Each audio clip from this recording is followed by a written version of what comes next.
Eu vou tentar dissertar aqui brevemente sobre esses 3 caminhos para você escolher o que você acha que faz mais sentido para você. Eu vou falar dos 3 caminhos, cada qual leva, digamos assim, para o mesmo objetivo, só que com especializações diferentes. E também, se por acaso, em algum momento, nas nossas práticas, você quiser mudar o caminho, não tem problema. Então são basicamente 3 métodos que eu me proponho a trabalhar com você.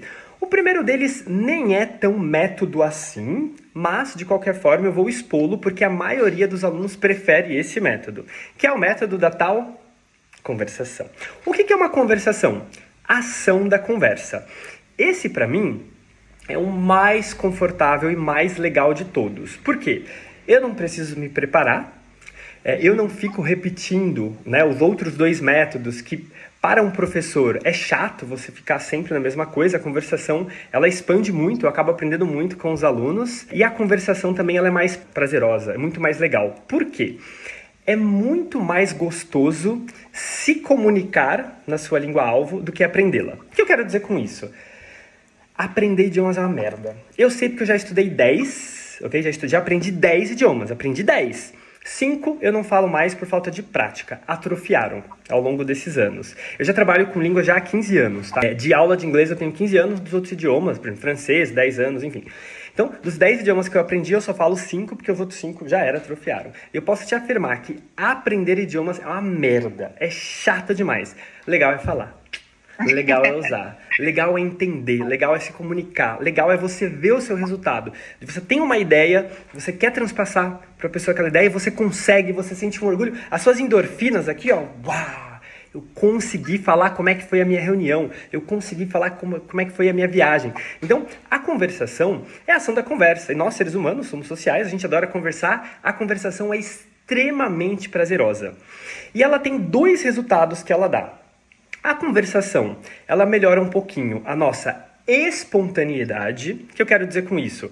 A gente sai de um script de um método e a gente, digamos assim, a gente não tem travas, a gente não tem script. A gente está conversando sobre algo, de repente, sei lá, do trabalho, de repente você lembra do que você comeu, a gente passa a falar de dieta, passa a falar de alimentos, passa a falar de calorias. Então a conversação, ela tem muitas digressões. O que são as digressões? É você sair do tópico principal e sabe-se lá onde é que a conversação leva a gente. Então ela é boa para a gente trabalhar a espontaneidade, principalmente a improvisação. O que é a improvisação? Você quer se comunicar, você quer passar um conceito, só que você não tem vocabulário ou gramática suficiente para aquilo. Você tem que improvisar, se você realmente quer passar a sua ideia. A conversação, ela acaba sendo boa para trabalhar um pouquinho de criatividade, espontaneidade. Agora, para quem que eu recomendo a conversação? Para aquela pessoa que já fala, só que não quer, digamos assim, evoluir mais em estruturas complexas e vocabulário. Por quê? A língua inglesa tem mais ou menos 170 mil vocábulos. Acredite, 170 mil palavras. Uma pessoa culta, como o Barack Obama, estima-se que ele sabe mais ou menos umas 20 mil palavras. Eu, pelos testes que eu faço, pelo que eu pesquiso, o meu vocabulário inglês deve gerar em torno de 10 a 15 mil palavras. E é a língua que eu mais sei. Uma pessoa que fala inglês, se comunica, se vira razoavelmente, sabe entre 1.000 e 2.000 palavras, não mais que isso.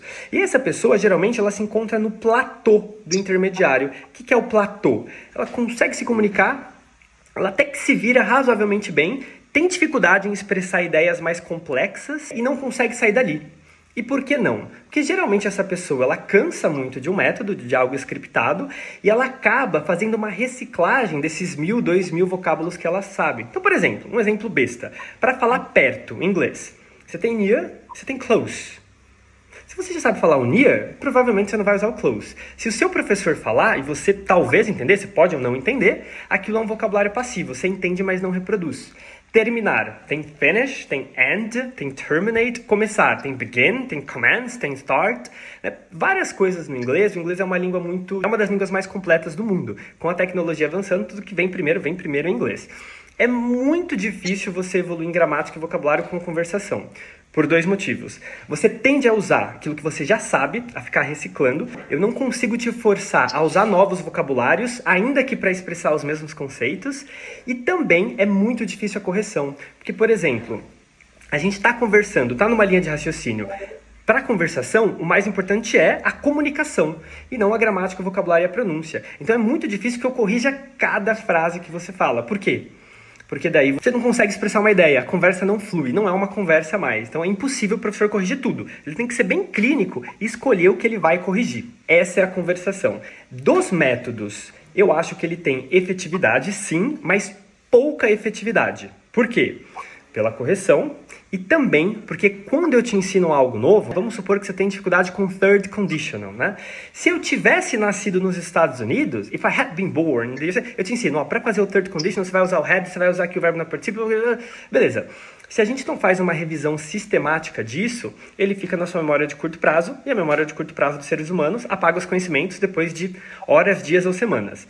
Quando eu te ensino algo, através de um método, por exemplo, e a gente faz a recapitulagem daquilo, ele acaba sendo transferido para a memória de longo prazo, é aí que mantém mesmo para uma vida toda.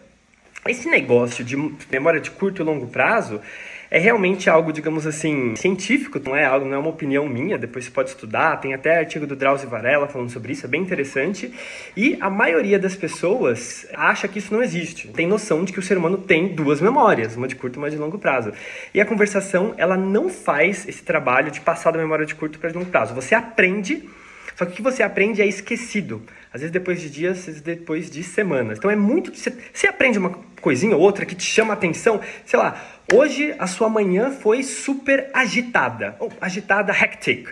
My morning has been very hectic. Oh, que palavra bonita, hectic. A palavra chama atenção. Pode ser que você lembre por longo prazo, mas a probabilidade é muito baixa. É possível, mas não é provável. Uma conversação, ela tem esses benefícios e esses entraves. Um método scriptado, ele pode te levar para um conhecimento mais avançado da língua, em nível estrutural, de pronúncia, lexical, que é o vocabulário, que uma conversação não te leva. Porque um professor, ele precisaria desenhar o que já foi apresentado, o que vai ser reciclado e que ainda tem para ser apresentado que o aluno não viu. Aí já vira um método. Aí já não é mais livre, né? A conversação tem essa característica de ser mais livre. Ou seja, eu acho a conversação um excelente método para manter o que você já sabe, para não atrofiar o que você já sabe. A conversação é ótima para não deixar fugir. Opa, vamos fazer uma conversação a cada 15 dias? Excelente! Agora, para evoluir, a pessoa ela já tem que realmente sentir dor. Né? Pensa na academia, no pain, no gain. Não é fazer o aparelho que você quer, é realmente fazer os aparelhos que vão te levar para aquele objetivo muscular, enfim. Uma metáfora meio boba, mas funciona bastante.